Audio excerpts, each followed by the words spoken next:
Okay, so this is the piece after it's been washed and dried a few times, including one time with a load of towels, which I think is kind of the best thing to rough up the edges. So here's what we've got. Here's the rectangle that had the folded under edges, and it looks terrific.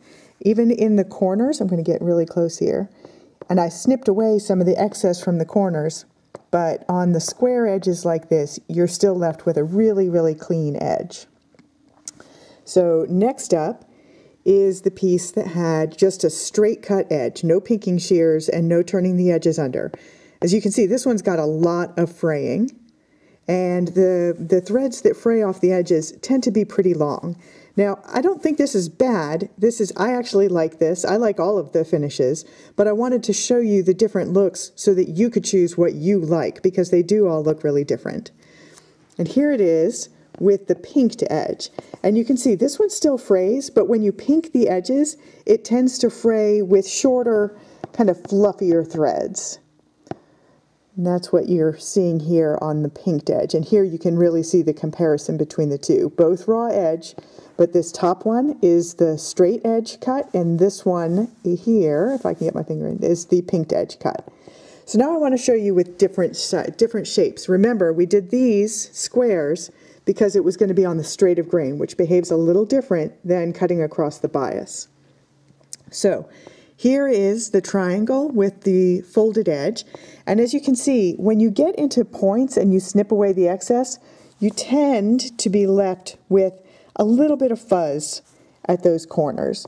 So either you need to be really careful snipping those away, and I'll show you what I'm talking about when I show you how to prep these pieces, but you either need to be really careful with snipping them away or not, just be okay with a little bit of fluff at the edges. So that's the folded edge. Here is the just straight cut edge, and you can see that some edges fray more than others, and that's what I was talking about with that bias cut. It can be a little unpredictable. So on this one, this edge is cutting across the threads and across the grain in a different way than this one up here. So you're going to get a different look.